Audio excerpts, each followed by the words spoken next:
नमस्कार, बहुत स्वागत है आपका। आप देख रहे हैं सबसे बड़ा अखाड़ा। मैं हूं आपके साथ शिल्पा तोमर।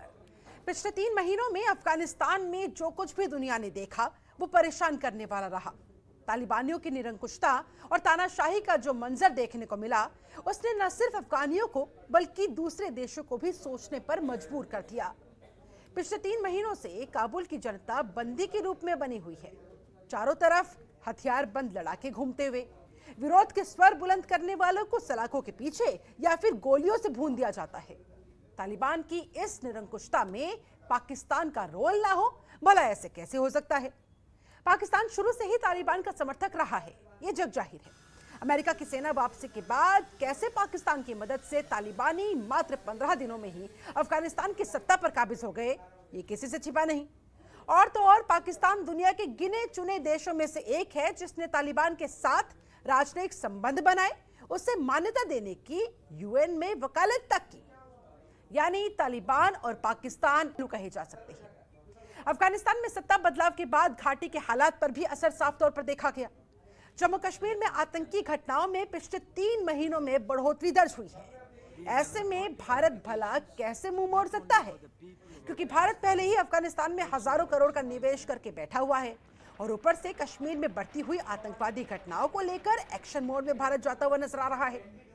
भारत ने अफगानिस्तान के मुद्दे पर एनएसए स्तर की बैठक बुलाई जिसमें रूस, ईरान, इस तरह के भारत के मित्र देशों के साथ साथ 5 सेंट्रल एशियाई देशों कजाकिस्तान, किर्गिस्तान, ताजिकिस्तान, तुर्कमेनिस्तान और उज्बेकिस्तान ने शिरकत की।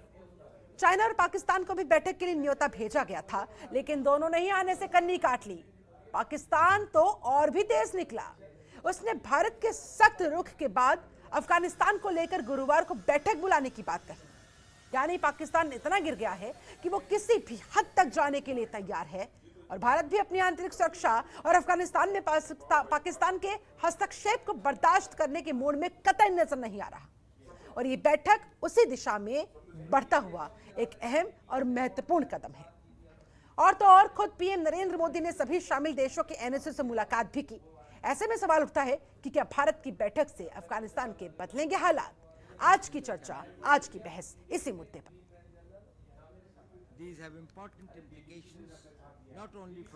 और भी बहुत सारे सवाल खड़े होते हुए, लेकिन सबसे बड़ा सवाल यही है कि भारत की ये बैठक क्या अफगानिस्तान के बदलने जा रहे हैं हालात? क्या वहां पर स्थितियों में कुछ परिवर्तन आएगा? अफगानिस्तान पर चर्चा, क्या पाकिस्तान हुआ बेपर्दा? यह भी महत्वपूर्ण सवाल। पाकिस्तान जिस तरह से नकाब पहने रहता है, लेकिन क्या अब उसका असल चेहरा सामने आ चुका है? चीन पाकिस्तान की दूरी, क्यों तालिबान इतना जरूरी? चाइना के लिए भी और पाकिस्तान के लिए भी। रूस भारत आए साथ, पाकिस्तान क्यों हुआ बेहाल? क्यों पाकिस्तान के पसीने छूटे? क्यों पाकिस्तान अफरा तफरी के मूड में? यह भी बड़ा सवाल। कश्मीर में बढ़ता आतंक, क्या पाकिस्तान को तालिबान का सर? और क्या इसी के दम पर पाकिस्तान कूदता हुआ? भारत ने दिखाया दम, ड्रैगन क्यों हुआ बेदम? आज इन्हीं तमाम सवालों के जवाब हम खोजेंगे। हमारे साथ एक पूरा खास पैनल इस समय बना हुआ है। पैनल का मैं तारुफ आपसे करवा देती हूं।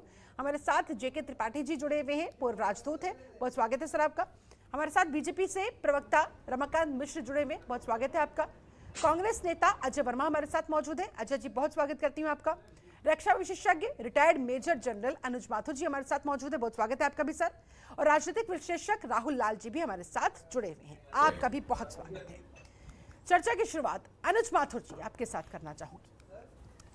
भारत शुरू से ही शांति और प्रगति की राह पर आगे बढ़ता हुआ और पाकिस्तान धर्म के नाम पर आतंक का खेल खेलता हुआ, लेकिन क्या अब पाकिस्तान दुनिया के सामने बेपर्दा हो गया है, बेनकाब हो गया है? बिल्कुल, आपने बिल्कुल सही कहा और आपने अपने इंट्रोडक्शन में भी बिल्कुल सही कहा था कि पाकिस्तान जो है टेररिज्म का नर्व सेंटर है।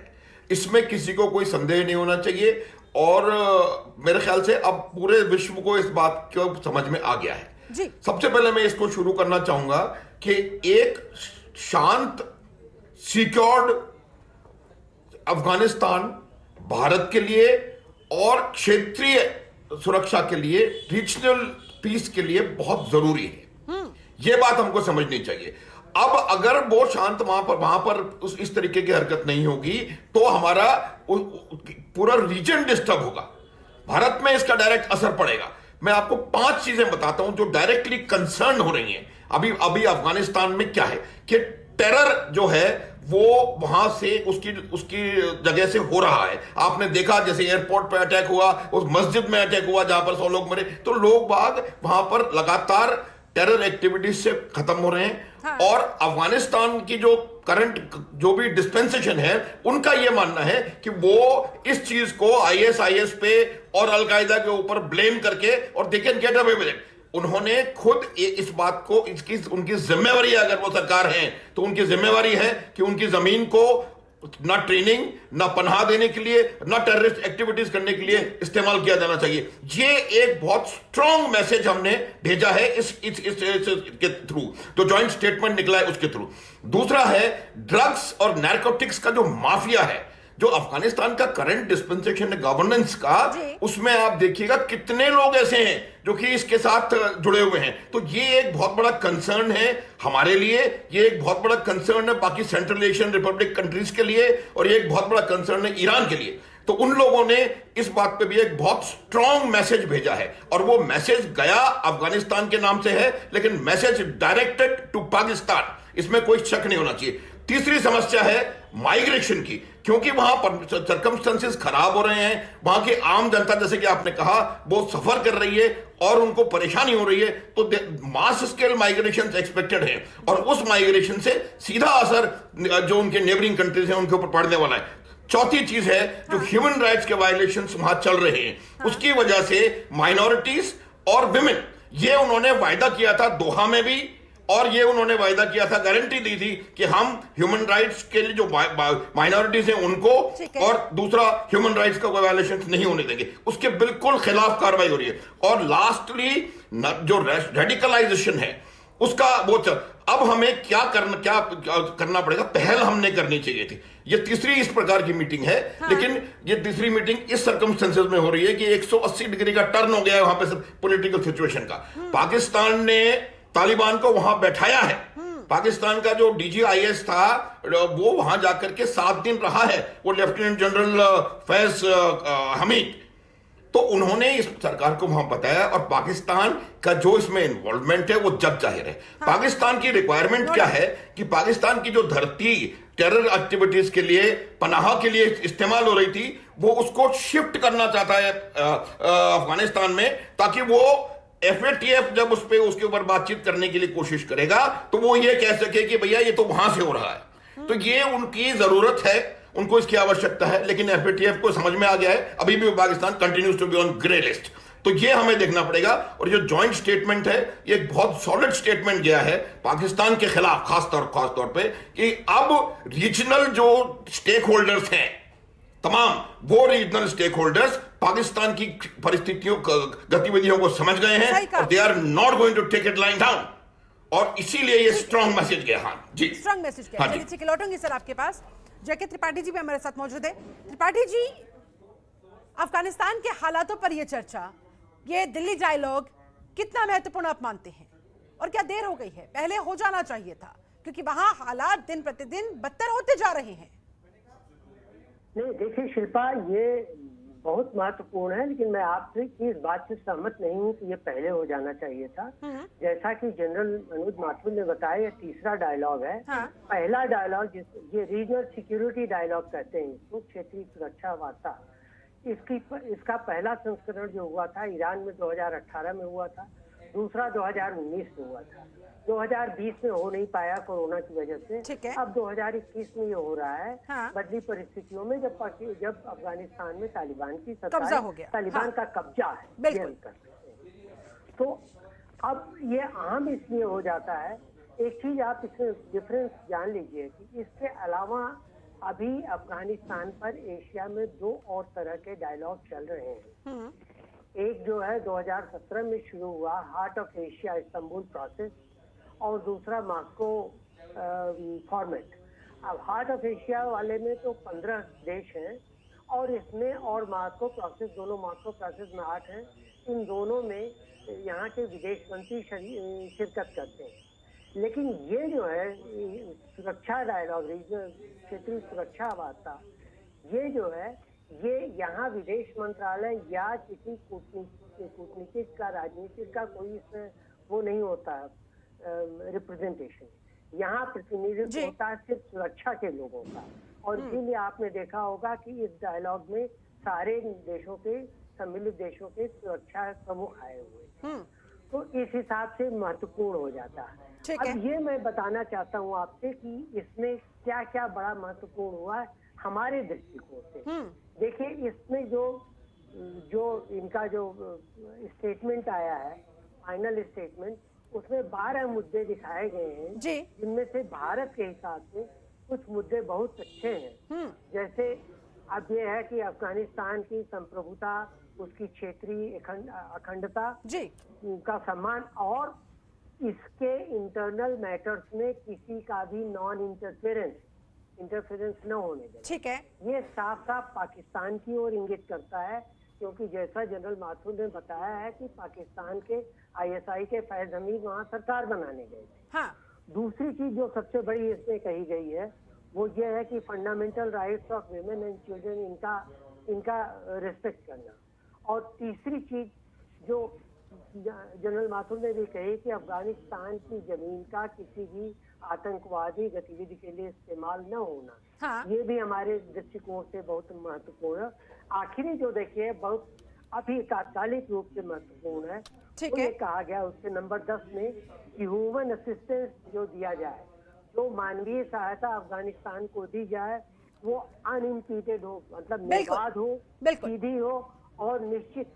देखिए, ये इसलिए महत्वपूर्ण हो जाता है कि 50,000 टन का राशन, 50,000 टन का अनाज हम अफगानिस्तान को देने जा रहे हैं। हमने पाकिस्तान को भी कहा है कि ये स्थल के रास्ते से, जमीनी रास्ते से भेजा जाए। पाकिस्तान ने अभी तक उस पर कोई जवाब नहीं दिया। ये बाधा है, इसलिए यह है कि निर्बाध या शायद देना नहीं चाहता है। चलिए ठीक है, लौटूंगी सर आपके पास। राहुल लाल जी भी हमारे साथ मौजूद है, राजनीतिक विश्लेषक है। राहुल लाल जी, यानी कि कहा जा सकता है कि पाकिस्तान का ऐसा कोई सगा नहीं जिसने उसे ठगा नहीं, चाहे बात कर ले हम अमेरिका की या फिर बात कर ले हम चाइना की। ऐसे में पाकिस्तान जिस तरह से इनवाइटेड था, चाइना भी इनवाइटेड था, लेकिन दोनों ने ही कन्नी काट ली इस मीटिंग से। क्या पाकिस्तान पूरी तरह से अब बेनकाब होता हुआ? देखिए, मैं कहूंगा केवल पाकिस्तान बेनकाब नहीं हो रहा है। पाकिस्तान तो पूरी दुनिया जान रही थी कि वो आतंकवाद का जननी स्थल है, लेकिन चीन जो है कि वो अब खुल के लगातार कई मामलों में हम लोग देख रहे हैं कि वो पाकिस्तान का सहयोग करते करते वो भी बिल्कुल वो भी बेपर्दा हो रहा है, लगातार हो रहा है। देखिए, आज उसने यहाँ पे भारत में जो है कि अपने प्रतिनिधि को नहीं भेजा, लेकिन कल जब पाकिस्तान में बैठक हो रही है तो वहां पे उसके प्रतिनिधि मौजूद हो रहे हैं। जबकि भारत में देखिए कितने बड़े विस्तृत स्तर पर जो है अलग अलग सारे देशों को यहाँ पे बुलाया गया था, एक बड़ी गहन और विस्तृत परिचर्चा की। तो हाँ, यहाँ पे एक तरह से पाकिस्तान और चीन दोनों का एक असली चेहरा दिखा है। भारत सहित पूरे वर्ल्ड कम्युनिटी को बहुत ध्यान से ये चीज समझ लेना चाहिए कि आप किस तरफ और किस दिशा में हम लोग कहाँ पे जा रहे हैं। इसलिए दुनिया के देशों को बहुत ही सावधान होने की जरूरत है, पहली चीज। दूसरी चीज की देखिए, यहाँ पे जो ये चीजें कही जा रही कि क्या ये रीजनल डायलॉग और पहले होता, और पहले साथ ये नहीं है कि पहला संस्करण कब हो गया, दूसरा संस्करण कब हो गया। बात ये हो रही है कि 15 अगस्त को जब तालिबान वहां पे सत्ता में आया, शिल्पा जी, तो 15 अगस्त से आज हम लोग जो है कि आज ये 10 नवंबर को हो रहा है, तो ये यहाँ पे हम लोग समीक्षा ये कर रहे थे कि थोड़ा ये और पहले होना चाहिए, क्योंकि देखिए हम लोग अफगानिस्तान के महत्वपूर्ण स्टेक हैं और पूर्व के विदेश नीति में कहीं न कहीं देखिए ये अब कोई स्वीकार करे या ना करे, लेकिन पिछले 20 सालों में जिस तरह से हम लोग अमेरिका के साथ वहां पे मजबूत चट्टान की तरह खड़े रहे, लेकिन एक तरह से अमेरिका ने हम लोगों को विश्वास में नहीं लिया, तो वैसे स्थिति में ये आवश्यक था कि ये बैठक हो। मेरे विचार से बैठक थोड़ा सा 1 आध महीना और पहले होना चाहिए, लेकिन 1 आध महीने विलंब से ही सही, लेकिन एक मजबूत कदम भारत की तरफ से उठाया गया है कि हम लोगों ने कुछ मजबूत संकेत दिए हैं इस तरह के मामले पे। लेकिन अभी भी देखिए, भारत के साथ एक संकट की स्थिति अभी भी है कि हम तालिबान को किस रूप में लेते हैं, तालिबान के साथ हम एंगेजमेंट रखना चाहते हैं कि नहीं रखना चाहते हैं। इस बैठक में तालिबान नियंत्रित नहीं था, हम लोगों ने तालिबान को भी नहीं बुलाया, या फिर अफगानिस्तान के शासन में तालिबान से पहले वाले भी किसी व्यक्ति को हम लोगों ने नहीं बुलाया। तो एक तरह से कहीं न कहीं भारत सरकार ने एक संतुलन या एक बैलेंसिंग रूप से दिखाने का प्रयास किया कि हम तालिबान पर बात करेंगे, लेकिन हम तालिबान को भी नहीं बुलाएंगे या फिर वहां के पूर्ववर्ती सरकार के प्रतिनिधियों को भी नहीं बुलाएंगे। लेकिन 2 घटनाएं ऐसी रही एक तो 20 अगस्त को देखिए, 20 अगस्त को एक तरह से भारतीय प्रतिनिधि और तालिबान के राजदूत में सार्वजनिक तौर पे एक तरह से खुले तौर पे जो है कि वार्ता हुई। और दूसरा 21 अक्टूबर मॉस्को में, 20 अगस्त को हम लोगों ने देखिए उस समय विदेश मंत्रालय ने यह बताया शिल्पा जी कि वो एक तरह से वहां पे भारतीयों को किस तरह से निकाला जाए उसके उस संबंध में वार्तालाप हुई। लेकिन दूसरी बैठक मॉस्को में संयुक्त ज्वाइंट सेक्रेटरी लेवल की जो वार्तालाप हुई वो हुई मॉस्को में, और वहां पे भी हम लोगों ने वार्तालाप किया। तो एक तरह से भारत सरकार को यह सोच लेना पड़ेगा कि आप किस रूप में आगे चलेंगे। देखिए विदेश नीति में सरवाना नहीं होता है, आपकी जो आपकी यथार्थ आवश्यकताएं होती है उसी के हिसाब से चलना होता है। यह सरकार के साथ क्या है कि यहाँ पे भारत में विदेश नीति और घरेलू नीति को जो जोड़ दिया जाता है उस कारण से सरकार भी संशय की स्थिति में रहती है कि अगर हम कुछ ऐसा कदम उठा लेंगे तो यूपी का चुनाव आ रहा है, कहीं वहां पर प्रभाव न पड़ जाए, कहीं वहां न पड़ जाए। तो मैं ये चीज मैंने आपके कार्यक्रम में पहले भी कहा और मैं अभी भी कहूंगा कि आप विदेश नीति को और घरेलू नीति को बिल्कुल अलग रखिए और एक स्पष्ट चीजों के साथ कि आखिर आपको किस रूप में चलना है। आप किस तरह से देखिए, बैकडोर पैनल की बातचीत तो आपकी तालिबान के साथ चली रही थी, लेकिन ऑन फ्रंट भी आपने जो है कि 2 बार वार्तालाप की है। तो क्या आप आगे आप क्या रूप रखना चाहते हैं और किस रूप में तालिबान के साथ क्या करना चाहते हैं, वो एक महत्वपूर्ण कदम है। एक चीज जो कि जो मानवीय सहायता को लेकर, चूंकि देखिए 12 सूत्री फॉर्मूला जिसको दिल्ली डिक्लेरेशन में स्वीकार किया गया है, अब पाकिस्तान के ऊपर दबाव रहेगा। और अगर पाकिस्तान स्वीकार नहीं करता तो हम लोगों के पास एक रास्ता और है कि हम लोग वाया जो है कि चाबहार के माध्यम से, ईरान के माध्यम से भी हम लोग उसे अपनी जो है कि यहां से चीजें सहयोग राशि भेज सकते हैं, उसे गेहूं वगैरह जो भी जीवनोपयोगी चीजें वो हम लोग भेज सकते हैं। ठीक है, ऐसे में रमाकांत मिश्र जी आप बताइए, आप जवाब दीजिए, क्या वाकई में ऐसा है जो बात राहुल लाल जी अभी कह रहे हैं, और इस महत्वपूर्ण मीटिंग के बाद, इस बैठक के बाद किस हद तक अफगानिस्तान में हालात बदलेंगे, क्या उम्मीद है? मेरे से पूछ रहे हैं जी रमाकांत मिश्र जी। हेलो जी रमाकांत जी, मेरी आवाज ऐसा आपको पहुंच रही है? जो राहुल लाल जी कह रहे हैं, continue। और खास जी तो मैं जिस बैठक की अभी बात चल रही है, देखिए ये सबसे पहले अफगानिस्तान में ये देखने की बात है जो कि एशिया में ये दबदबे की बात चल रही है जहां पे भी है। इससे पहले हालांकि ये बहुत दिनों से चली आ रही है, तो पहले 2 खिलाड़ी थे, अब 10 खिलाड़ी हो गए हैं, पहली बात। दूसरी बात, जिस बैठक की हम लोग बात कर रहे हैं, ये एनएसए लेवल की जो बैठक है ये 2018 में शुरू हुई थी, और जब अमेरिका ने ये घोषणा की थी जो कि यहाँ से जो सेना है हम इसको यहाँ से वापस ले जाएंगे, तो पहली बार एनएसए लेवल की बैठक हुई थी। हालांकि यहाँ पर जो रक्षा विशेषज्ञ हैं, राहुल लाल जी भी हैं, त्रिपाठी जी भी हैं, सब हैं यहाँ पर बैठे हुए, सारे बुद्धिजीवी हैं, सब इस चीज को समझते हैं। 2019 में भी इसकी बैठक हुई, लेकिन चूंकि कोरोना काल के बाद से ये टल गया था थोड़ा सा, तो ये 2021 में फिर हुई है। निश्चित तौर पर देखिए जो एजेंडा था हम लोगों का, खास करके जब अफगानिस्तान में तालिबान का एंट्री हुआ और इसके पर्दे के पीछे जिसने इसका रोल अदा किया, खास करके उसके बाद जो वहां की स्थिति बनी, तो ये जो एनएसए लेवल की बैठक जो अभी दिल्ली में हुई है, जिसको दिल्ली डायलॉग कहा गया है, निश्चित तौर पर ये बहुत ही महत्वपूर्ण है, इसमें कोई दो मत नहीं। जहां पर यहाँ पर जो एजेंडा है वो खास करके आतंकवाद और इन्फिल्ट्रेशन जो है, जिस तरह से जम्मू कश्मीर में भी बढ़ा है, वहां पे उग्रवाद और कट्टरपंथ की बात जहां तक हो रही है, फिर उसके बाद नस्ली दबावों का जिस तरह से यहाँ पर फिर सप्लाई की बात हो रही है, चाहे सुरक्षा संबंधी जो भी चुनौतियां खास करके भारत के साथ और उनके जो क्षेत्रीय जितने भी हैं, चाहे वो ताजिकिस्तान हो, किर्गिस्तान हो, उज्बेकिस्तान हो, चाहे जो भी देश हो, उनके क्षेत्र से लगे हुए हैं, उनके साथ बहुत बड़ी चुनौतियां हैं। तो ये एनएसए लेवल की जो बैठक है, निश्चित तौर पर एक बहुत बड़ा एक संदेश भी है, और खास करके जिस 2 बैठक में चाइना उसमें शामिल था, लेकिन इस बार वो चाइना शामिल नहीं हुआ है, क्योंकि वो कह रहा है शेड्यूलिंग की वजह से कोई प्रॉब्लम हो गई, इस वजह से। पाकिस्तान 9 उस दोनों में भी बैठक में भाग लिया था और 9 इसमें भाग लिया है। तो निश्चित तौर पर चाइना और पाकिस्तान जो है सो वो अपने आप को एक्सपोज बिल्कुल कर लिया है, जो कि वो तालिबान के साथ खड़ा है। देखिए हमारा एजेंडा बिल्कुल साफ है। उसके बाद मुझे ब्रेक पर भी जाना होगा। अजय वर्मा जी, क्या लग रहा है आपको इस बैठक के बाद किस हद तक सिचुएशन में चेंजेस होंगे, किस हद तक अफगानिस्तान में हालात बदलने वाले हैं, और विपक्ष इस बैठक को किस तरह से देख रहा है, क्या उम्मीदें लगाए बैठा है? शिल्पा जी देखिए, जो आपने 4, 5, 6 सवाल आपके स्क्रीन पे दिख रहे हैं, आपने पूछे हैं क्वेश्चन मार्क लगा के, मैं यहीं से शुरुआत करता बता। आपने कहा कि क्या हमने जो ड्रैगन हमसे डर गया है, सवाल आपने पूछा ना इसमें, ड्रैगन को क्या हमने दबा दिया है देश की सरकार ने? तो खाली टीवी पे दबाने से या बीजेपी के नेताओं प्रवक्ताओं के कहने से ड्रैगन नहीं डर रहा। ताजा उदाहरण आपने देखा, अरुणाचल के गांव में घुसने के बाद एक पूरा शहर बसा लिया और देश की सरकार ने उस पर क्या कार्यवाही की? कुछ नहीं करी, सिवाय इसके कि उन्हें झूला झुलाते रहे। त्रिपाठी साहब आप बाद में बोल लीजिए, आप बुजुर्ग हैं हमारे। त्रिपाठी जी झूला झुलाते एक बार रहे, अजय जी अपनी बात पूरी करें। सुनिए, हाँ, झूला झुलाते रहे और उनसे 8-10 मुलाकात बारे करते रहे अपनी, और आखिर तक सबसे ज्यादा बिजनेस गुजरात में हो रहा है। तो इनकी नीति और नियत और है, आंखें और है, अंदर कुछ और है, बाहर कुछ और है। दूसरा, आपने कहा कि आप अभी बोल रही थी कि पाक इतना गिर गया है। हाँ। पाक इतना गिर नहीं गया, पाक तो पहले से ही गिरा हुआ है। हाँ। वहां तो वो पहले से ही गिरा हुआ, अब नहीं गिरा।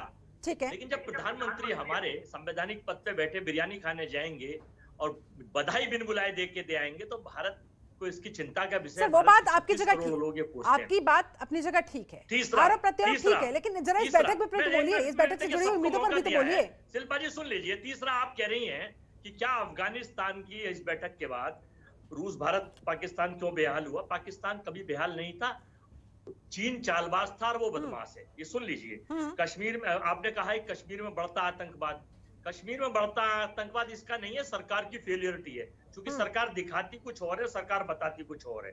आप कह रहे हैं कि क्या भारत में बैठक के बाद अफगानिस्तान के हालात बदलेंगे? मैं आपको ये बता दूं कि ये बैठक तो बहुत पहले होनी चाहिए और देश के प्रधानमंत्री और सरकार को अपना रुख स्पष्ट करना चाहिए। विनम्रता के साथ मैं पूछ रहा हूं कि क्या वो तालिबानों को आतंकवादी मानती है, नहीं मानती है? क्या अफगानिस्तान के खिलाफ वो कार्रवाई करेंगे या नहीं करेंगे? ये क्वेश्चन मार के आज तक ना मोदी जी ने ना सरकार ने इसके बारे में कोई स्पष्ट राय दी है। इस दिशा में ये कदम काफी पहले उठा लिया जाना चाहिए था। चलिए ठीक है, फिलहाल मुझे रुकना होगा यहाँ पर, माफी के साथ आपको यहाँ पर रोकना चाहूंगी, मुझे मेरी मजबूरी है सर, मुझे यहाँ पर रुकना होगा छोटे से ब्रेक के लिए। ब्रेक के बाद जब लौटेंगे चर्चा को आगे बढ़ाएंगे, करेंगे जाने की कोशिश कि पाकिस्तान इस बैठक में नहीं आया। ऐसे में क्या पाकिस्तान ने क्षेत्रीय शांति का महत्वपूर्ण मुद्दा जानबूझकर गंवा दिया? अनुज माथुर जी, क्या लग रहा है आपको?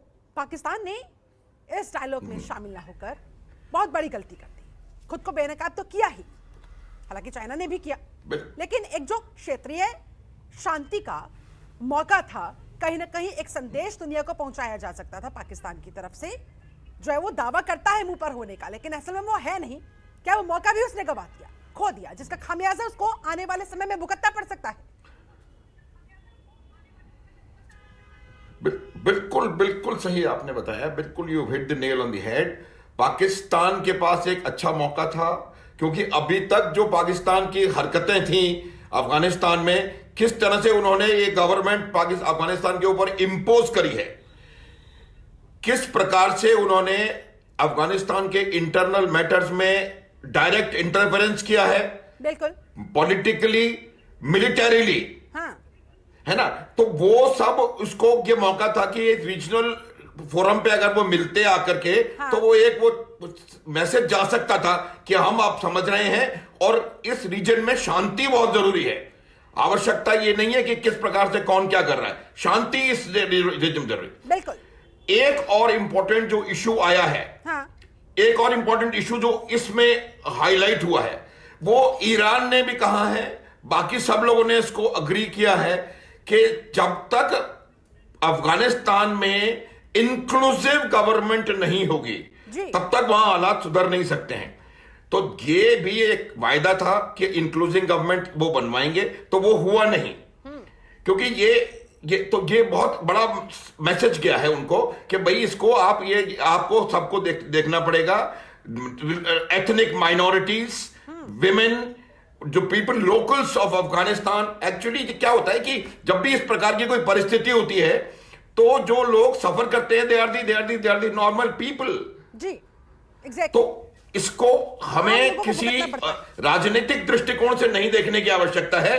हाँ, मेरी बात सुनिए की आवश्यकता है। हमें यह देखना है कि किस प्रकार से हमारा जो इंटरेस्ट है, हमारी जो रीजन में रेलेवेंस है, जो हमारा रीजन में जो हमारी अथॉरिटी है, वो हमारे बनी रहे, बहुत जरूरी। और एक बात मैं जो हर बार आपको बताता हूं, दोबारा बता रहा हूं कि हमें भी ये मानना चाहिए कि 200-180 मील का बॉर्डर है हमारा अफगानिस्तान के साथ, जो कि पाकिस्तान के इलीगल कब्जे में है।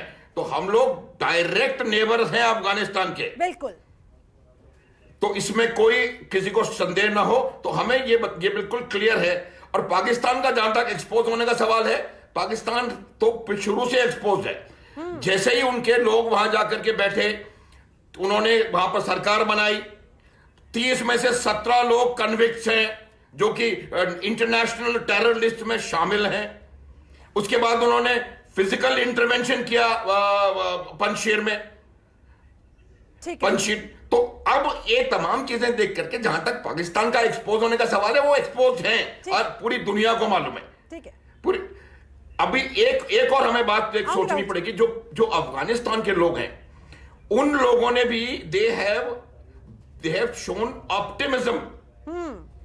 ऑप्टिमिज्म दिखाया है ये दिल्ली डायलॉग के लिए। आशावाद तो ये जो इसका बिल्कुल साफ क्लियर मतलब है कि जो रीजन है कि वो हिंदुस्तान इकट्ठा उनके लिए हो कुछ रहा कर है सकता है एक और हिंदुस्तान की भी कोशिश यही है कि वहां हालातों को बदला जा सके, उनके फेवर में लाया जा सके, आम लोगों की जिसमें जिक्र हो, उनकी फिक्र हो। मैं पहले भी ठीक है सर, आऊंगी आपके पास। जेके त्रिपाठी जी, बिल्कुल पाकिस्तान बेशक से ना आया हो इस दिल्ली डायलॉग में, लेकिन कहीं ना कहीं इस बैठक के बाद वो बौखला जरूर गया है और उसका नतीजा भी हलचलों के रूप में देखने को मिल रहा है।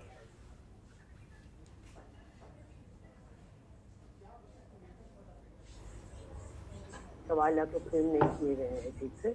आपने जैसे कहा कि पाकिस्तान अब बेनकाब हो गया है, अब नहीं हुआ। पाकिस्तान बहुत पहले से बेनकाब था।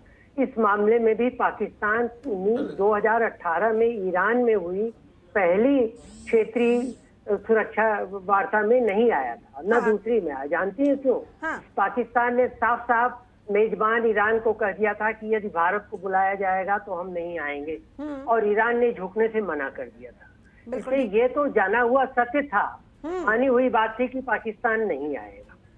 अब जहां तक रही बात ये कि क्या चीन डर गया है? नहीं, चीन डरा नहीं है। चीन देखे, चीन इससे पहले दोनों डायलॉग में आया था, इस डायलॉग में चीन नहीं आया पाकिस्तान के दबाव के चलते, ये हम मानते हैं। लेकिन चीन ने भी बड़ी बारीकी से बहाना बना दिया कि शेड्यूलिंग की दिक्कत थी, और उसने ये भी अश्योर किया कि हम अगली मीटिंग्स में जरूर आएंगे। आएगा कि नहीं ये पता नहीं। अब तीसरी चीज जो ये कहा जाता है कि ये मीटिंग पहले क्यों नहीं है। देखिए, 15 अगस्त के बाद से स्थितियां इतनी तेज बदली हैं। कितनी मीटिंग्स हुई हैं? ईरान में हुई है, दोहा में 2-3 मीटिंग हुई है, रूस में 2 मीटिंग हुई है, कितनी मीटिंग्स हुई हैं, और उसके चलते अब भारत ये मीटिंग कर रहा है। तो ऐसी कोई देर नहीं हुई है कि भारत ने मीटिंग नहीं की तो बहुत देर हो गई है। और रही बात जहाँ तक कि अभी अजय जी बता रहे थे, पूछ रहे थे कि हमने अपना रुख क्यों नहीं बताया। हमने सितंबर के शुरुआत में 15 दिन बाद ही अपना रुख बता दिया था कि जब तक वहाँ लोकतांत्रिक समावेशी सरकार नहीं होगी हम मान्यता नहीं देंगे। और देखिए, हमारे रुख का समर्थन कई देशों ने किया है। पाकिस्तान जो कि दुनिया भर में मान्यता ढूंढ लेने के लिए वकालत कर रहा, पाकिस्तान ने खुद मान्यता नहीं। तो ये चीजें देखिए। और एक चीज और मैं कहना चाहूंगा, अभी एक आरोप लगा कि चीन ने हिमाचल प्रदेश की सीमा पर पूरा शहर बसा लिया है। मैं ये कहना चाहता हूँ कि वो शहर नहीं बल्कि वो गांव चीन की सीमा के अंदर है। और वो जानते हैं आप कब बसाया गया था? मार्च 1959 में, चीनी आक्रमण के 3 साल पहले। और तब से चीन वहां पर बसा हुआ और वहां अपने अंदर वो उसका विस्तार अपनी सीमा में करता जा रहा है। तो ये कोई इस सरकार की गलती नहीं थी या उस सरकार की गलती नहीं थी, ये तो बहुत पहले से ये होता रहा है। ठीक है। और ये अगर हम 50 सालों में, शुरू के 50 सालों में, राहुल जी इसमें कुछ कहना चाह रहे हैं? राहुल जी कुछ कहना चाह रहे हैं? हाँ जी, कहें। जो सैटेलाइट तस्वीरें रही है उसमें पहले बिल्डिंग्स इस रूप में विस्तृत तौर पे नहीं बने हुए थे। तो हम 1959 में क्या बना था ये बताइए? 1959 में ये बना था। देखिए शिल्पा जी, 2-3 चीजें मैं खुल के कहूंगा।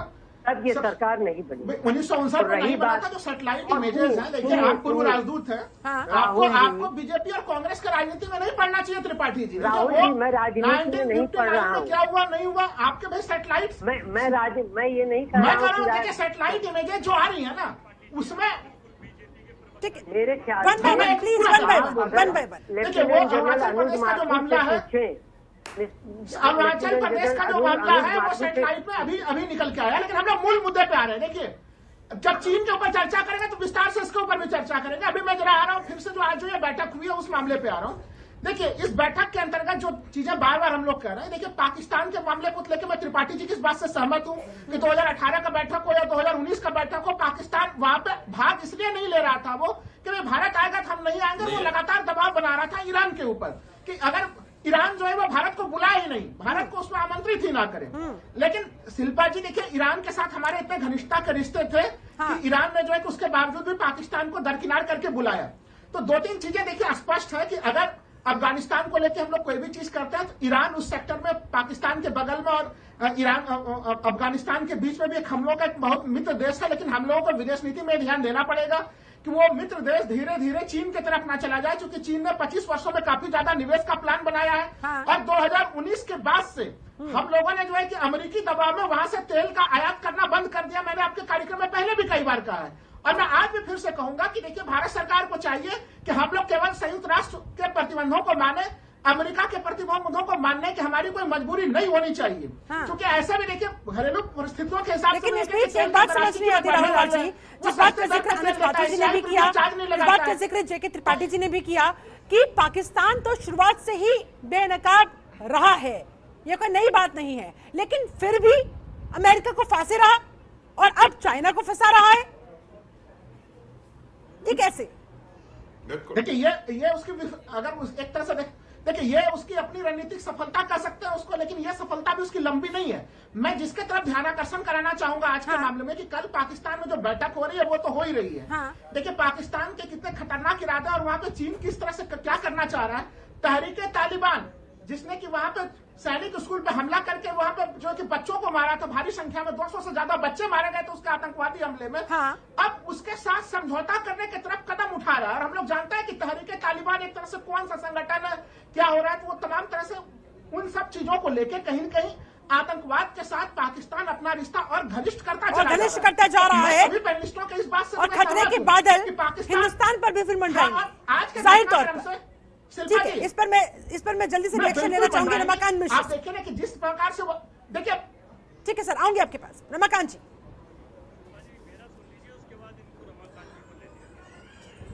देखिए शिल्पा जी, एक्चुअली आज पता नहीं आवाज स्पष्ट बिल्कुल नहीं आ रही है, आवाज थोड़ी सी कट के आ रही है, इसलिए मैं पूरा बात सुन नहीं पाता हूँ पैनलों का। लेकिन जो भी लेकिन मैं एक चीज कहना चाहता हूं, जो कि निश्चित तौर पर जो पाकिस्तान हो चाहे चाइना हो, वो हमारा बिल्कुल जो विदेश नीति है बिल्कुल स्पष्ट है, जो कि हम बिल्कुल आतंकवाद और आतंकवादी के ऊपर में जीरो टॉलरेंस रहेगा हमारा।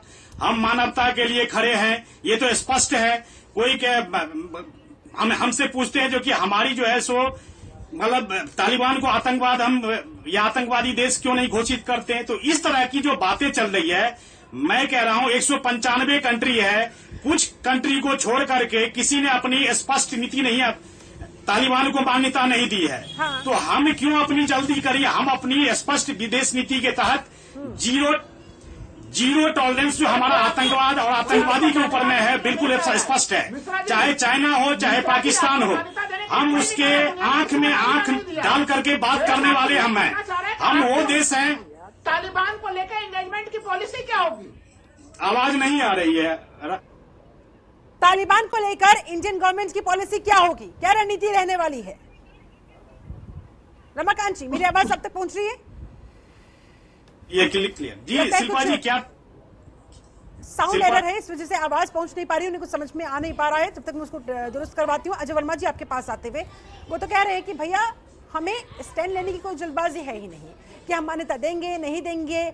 बहुत देशों ने अभी तक अपने स्टैंड क्लियर नहीं किया है, तो हिंदुस्तान भी किसी जल्दबाजी में नहीं है। लेकिन कंसर्न इस बात का है कि इस बैठक के जरिए कहीं ना कहीं दबाव बनाया जा सके, कहीं ना कहीं अफगानिस्तान के अंदर हालातों पर नियंत्रण रखा जा सके, उन्हें दुरुस्त किया जा सके, वहां के आम लोगों की बेहतरी के लिए किया जा सके। अजय वर्मा जी, टाइम दीजिए, अब मैं त्रिपाठी जी की बात का भी जवाब दूं और इनका भी दूंगा। देखिए, विश्व गुरु बनने की चाहत 195 कंट्रियों में नहीं है।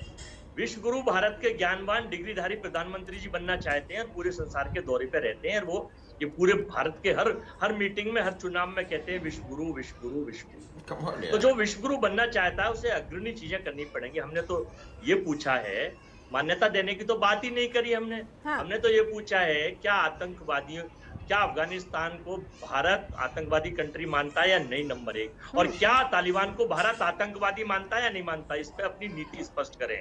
दूसरा, जेके त्रिपाठी साहब बड़े सुलझे हुए कर्मचारी सरकारी ऑफिसर रहे हैं। अजय जी, हम आपके पार्टी की तरह हम पाकिस्तान का एजेंडा यहाँ नहीं चलाते हैं, बीच में इसलिए समझने की कोशिश करिए आप। मैं नहीं बोला, आपने सरकार की नाकामी गनाई है, आपने आप अपने सरकार की बात करिए आप, जो किस तरह से सरकार चलाते थे आप लोग। जब आतंकवादी छोड़े थे, किसकी सरकार थी, हाईजैक हुआ था, तो इन चीजों पे चर्चा जाइए, डिबेट का रूप बदल जाएगा। प्रश्न पर आते हैं, आज के मुद्दे पर आते हैं ना, बैठक पर आते हैं। त्रिपाठी जी बड़ा रमाकांत जी सुन लेते हैं, सारी चीजें की बात करते हैं, सुन लीजिए। बोलिए। त्रिपाठी जी ने आज एक बात कही, अभी मैं त्रिपाठी जी से मैंने कहा कि ये सैटेलाइट्स की इमेज देख लें त्रिपाठी जी, ये चाइना ने जो अभी अरुणाचल प्रदेश में निर्माण किया है, ये अभी 1 साल का निर्माण है। 1 साल पहले की सैटेलाइट्स की देख लें।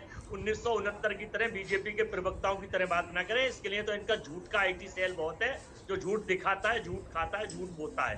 ये सैटेलाइट्स कांग्रेस पार्टी ने, राहुल गांधी ने और कांग्रेस के नेताओं ने सबसे पहले दी, उसके बाद सरकार के अधिकृत प्रवक्ताओं ने और अफसरों ने इस पर अपनी राय स्पष्ट करी, वरना अब तक तो सरकार झूठ दिखाती है। जब चाइना अंदर घुसता है तो सरकार उसके साथ झूला झुलाती है और नारियल पिलाती है। और ठीक है सरकार, सर, सुन लीजिए, दूसरा और सुझाव सुन लीजिए। चाइना तो टीवी में बैठकर और मोदी मीडिया और मोदी साहब सरकार के प्रवक्ताओं द्वारा चीन को धमकाने से काम नहीं चलेगा। चीन को असल मायनों में विदेशी नीति में धमकाइए, और चीन बिल्कुल डरा हुआ नहीं है। रैगन चालबाज था, चालबाज है, चालबाज रहेगा। चीन के संबंध, 2 झालर तोड़ के आप दिखाते हैं कि चीन से संबंध खत्म कर दिए, और गुजरात में सबसे ज्यादा इन्वेस्टमेंट चाइना से ले रखा है, चाहे वो किसी देश के मंत्री के बेटे की फैक्ट्री में हो या चलिए ठीक है सर, मेरे पास समय की कमी, आप सभी लोगों से जल्दी फाइनल कमेंट लेना चाहूंगी। सबसे पहले जेके त्रिपाठी जी, जाते जाते क्या कहेंगे, अब आगे भविष्य की क्या तस्वीर नजर आ रही है अफगानिस्तान के परिप्रेक्ष्य में?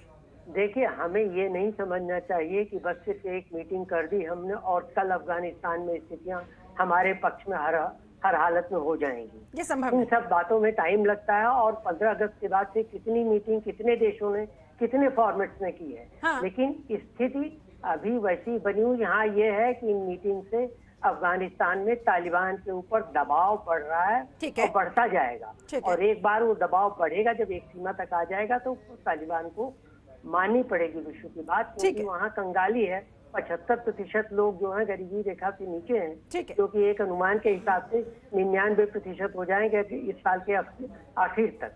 तो ये समय लगेगा, इसमें अभी कोई ऐसा नहीं है, उसके लिए फिलहाल करना होगा इंतजार। चलिए ठीक है, राहुल लाल जी आपका फाइनल कमेंट जल्दी से सर, समय की कमी है। देखिए, मैं इसमें यही चीज कहूंगा कि इस प्रकार की बैठक होनी चाहिए, क्योंकि देखिए भले वो उसके ऊपर असर पड़े ना पड़े, लेकिन विश्व समुदाय में एक संकेत जरूर जाता है, नंबर 1। नंबर 2 कि अगर हम लोग तालिबान के साथ, जो अफगानिस्तान के साथ इंगेजमेंट किस रूप में हो, कैसे हो, क्योंकि 2 बार हम लोग इंगेजमेंट पब्लिकली कर चुके हैं, तो आगे कैसे स्थितियों में क्या होना चाहिए, ये चीज एक सरकार के सामने में है। सरकार अभी तक लग रहा है कि अभी उसमें बहुत ज्यादा क्लियरिटी नहीं आई है, तो इसलिए इस मामलों में विदेश नीति में थोड़ी स्पष्टता होनी चाहिए। मैं नहीं कह रहा हूं उसको पब्लिक डोमेन में लाना चाहिए, लेकिन ये क्लियरिटी करना आवश्यक है। ठीक है, अनुज माथुर जी, जाते जाते इस बैठक से क्या उम्मीदें लगाई जाए? देखिए, ये बैठक बहुत ज्यादा हमको फायदा इसलिए करने वाली है क्योंकि ये बिगिनिंग है, ये शुरुआत है, और ये बहुत साफ मैसेज गया है। एक मिनट साफ मैसेज गया है पाकिस्तान और अफगानिस्तान दोनों को, तालिबान को, क्योंकि पाकिस्तान को कहा, साफ मैसेज मिल गया है कि कोई इंटरफेरेंस नहीं होनी चाहिए, टेरर एक्टिविटीज नहीं होनी चाहिए, और उनका कोई यहां पर दबदबा नहीं होना चाहिए। दूसरा, तालिबान को क्या है कि उनको ह्यूमन राइट्स ठीक करने होंगे, विमेन इंक्लूजन होना चाहिए, गवर्नमेंट जो होगी वो इंक्लूसिव गवर्नमेंट होगी, और उसके बाद उनको सबको साथ में लेकर के, और जो ग्रांट ह्यूमैनिटेरियन आएगी उसको सही प्रकार से डिस्बर्समेंट करना पड़ेगा, तब कहीं जाकर के हालात सुधरेंगे। ये शुरुआत है, और आगे कई होने लगेंगे। अजय वर्मा जी, और एक शिल्पा जी, मेरी जवाब आप ना तो आपने दिया और ना ही चैनल पैनल पे बीजेपी के नेता ने दिया। मैं आपसे पूछना चाह रहा हूं पुनः कि माननीय 56 इंच, माननीय लाल आंखें और माननीय विश्व गुरु की तरफ से ये या विश्वगुरु ये बताएंगे कि क्या वो तालिबान को आतंकवादी मानते हैं या नहीं, क्या अफगानिस्तान को आतंकवादी कंट्री मानते हैं नहीं, अमेरिका पे हमला किया, बच्चों पे हमला किया, ये जवाब नहीं दिया, क्वेश्चन मार्क छोड़ दिया। मुझे इस जवाब का इंतजार है। पूछता है भारत, पूछता है हिंदुस्तान, पूछती है कांग्रेस पार्टी। रमाकांत मिश्र, आवाज मिल पा रही है? सवाल सुन लिया होगा आपने। ऐसा है शिल्पा जी, मैं एक ही चीज कहना चाहूंगा यहाँ पे, जो कि कांग्रेस की तरह हम पाकिस्तान का एजेंडा अब यहाँ पर भारत में नहीं चलाते। यहाँ पर भाजपा की सरकार है और भाजपा की सरकार आतंकवाद और आतंकवादी के ऊपर में जीरो टॉलरेंस की नीति अपनाई हुई है और अपनाती रहेगी। पहले घटना घट जाती थी और अफसोस व्यक्त किया जाता था, लेकिन आज की डेट में घटना घटने से पहले उस आतंकवादी को पकड़ लिया जाता है और यही हमारी इंटेलिजेंसी स्ट्रांग है। इसकी वजह से जहां तक और पाकिस्तान और चाइना की बात है, मैं आपको बता दूं, आपको जो कि पाकिस्तान हो चाहे चाइना हो बैकफुट पर खेल रहा है। इसके लिए कोई इसमें कोई दो मत नहीं है। जो कि पाकिस्तान और चाइना इस बैठक से भाग रहा है, इसका मतलब ये है जो कि उसके ऊपर में प्रेशर है, दबाव है, अंतर्राष्ट्रीय दबाव है, भारत का दबाव है। इस चीज को मानना पड़ेगा, इस चीज को मानना पड़ेगा। आने वाला वक्त बताएगा। चलिए फिलहाल बस इतना ही था। बहुत बहुत शुक्रिया आप सभी खास मेहमानों का मेरे साथ इस चर्चा में जुड़ने के लिए, समय निकालने के लिए। तो कुल मिलाकर कहा जा सकता है कि आतंकवाद के खिलाफ ये तो बस एक शुरुआत है। कड़ा और सख्त संदेश चाइना को भी दिया, पाकिस्तान को भी दिया। अब देखने वाली बात होगी कि ये जो दबाव बनाने की कोशिश हुई है, ये किस हद तक कारगर साबित होती है और उसका क्या परिणाम सामने आता है। अंतर्राष्ट्रीय स्तर पर आतंकवाद के परिप्रेक्ष्य में चाइना और पाकिस्तान पर किस हद तक असर पड़ता है और उसका फिर क्या आगे नतीजा निकलकर सामने आता है, ये भविष्य की तस्वीर तय करेगी। फिलहाल उसके लिए करना होगा इंतजार। मेरे साथ इस खास चर्चा में जुड़ने के लिए आप सभी का बहुत बहुत शुक्रिया। बने रहे जनतंत्र टीवी के साथ। नमस्कार।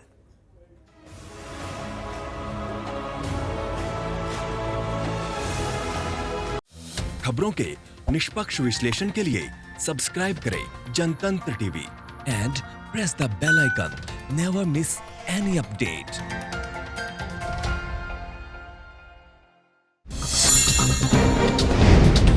डाउनलोड कीजिए जनतंत्र टीवी ऐप को, जो कि अवेलेबल है गूगल प्ले और ऐप स्टोर पर। अधिक जानकारी के लिए अभी डाउनलोड करें।